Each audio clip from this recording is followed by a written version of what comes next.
What's going on, Installers? I am your girl, Miss J, and as always, I'm back with some more hot topics right here on Install Atlanta. So make sure you go grab your mug, fill them up, because I got a whole lot of tea for you this week.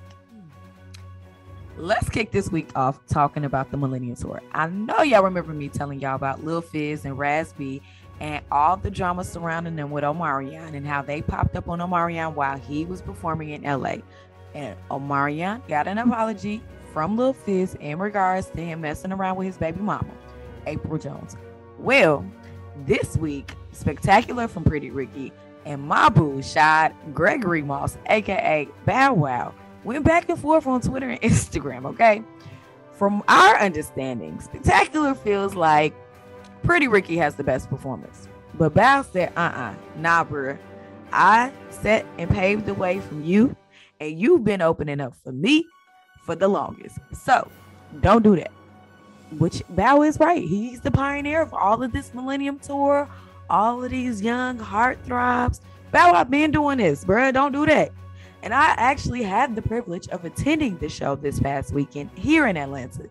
Bow Wow came to shut it down. I don't care if he only performed for 30 minutes. He brought out T.I., he brought out 2 Chainz, he brought out the Brat, JD, and so many other people. Angela came out on stage with him too. Who came out with Pretty Ricky? Flo Rida? Well, nobody checking for him. But I will say this. Pretty Ricky did a decent job, even though they're a little washed up. But Bow came with that energy that he just made it feel so nostalgic, like I was back to being a 14 and 15-year-old little girl again. Like, he has not lost any of his energy, his drive, none of that. So maybe Spectacular, you might want to pipe down just a little bit. Put some respect on Bow Wow name, okay? Let me know in the comments below if y'all were at this show and if y'all enjoyed it, or if y'all plan on attending any of the shows. And also go to our Instagram page to see what Sammy had to say about Spectacular's comments. And y'all boy Kanye, he is back. This week, he has asked a judge out in California to sign off on legally changing his name, which was granted, and now he is now known as Ye.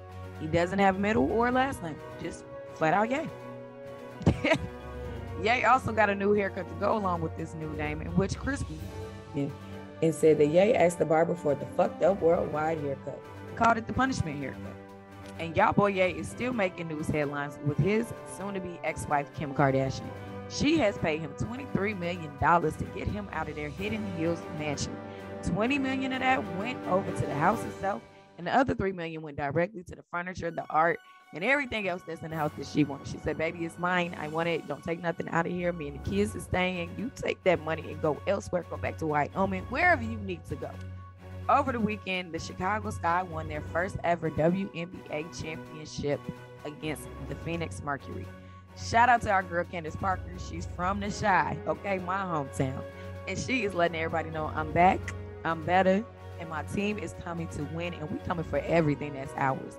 They came from the 6th seed and won all the way up to the 1st seed, and of course, won everything. This is the first time in 25 years that the Sky have won any type of national championship. Shout out to them and congratulations. And we're sending some prayers over to our American brothers and sisters in Haiti right now. 17 of them were kidnapped, including some children. A child as young as 8 months old was kidnapped by a Haitian gang, and they're being held hostage. These kidnappers have been in contact with the Haitian police, with the FBI over here in America, and they are asking for, guess what? Some money. You want to know how much? $17 million. But every person they got, they want $1 million for them. Lord, I hope and pray that all of these people can return back to us safely and in one piece. And our favorite couple, the Carters, they're back again to share their love story once again with us and Tiffany's, okay? And they even got their baby girl, well, really their oldest girl, Blue Ivy, joining in on the fun. So the Carters released their new commercial with Tiffany's titled Date Night. It starts off with B. She's in a chauffeur car with the little chauffeur driving her around the city of New York. The chauffeur pulls over. Jay-Z hop on in. He hop on in. They order pizza. After they get the pizza, they get the champagne. They get to taking pictures, getting lovey-dovey, talking to each other.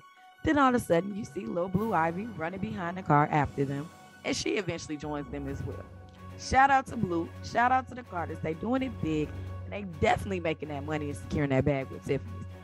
On to some sad and unfortunate news. We're sad to report that former U.S. Secretary of State Colin Powell has now passed away at the age of 84 due to complications with COVID-19.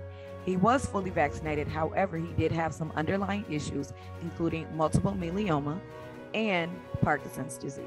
Now, let's talk about some of his accolades because he can't be touched, okay? He was the first Black U.S. Secretary of State. He also was the first Black National Security Advisor during the end of Ronald Reagan's presidency, and also the youngest and first African-American chairman of the Joint Chiefs of Staff under President George H.W. Bush. Baby, even though he was a Republican, he had them titles, okay? Don't play with him. Rest in peace to Colin Powell. That's all the tea I got for y'all this week. Make sure you follow InStyle Atlanta on all social media platforms at InStyle Atlanta. And make sure you follow me, Miss J, on all social media platforms at MISS Jordan_radio. I will talk to y'all next week.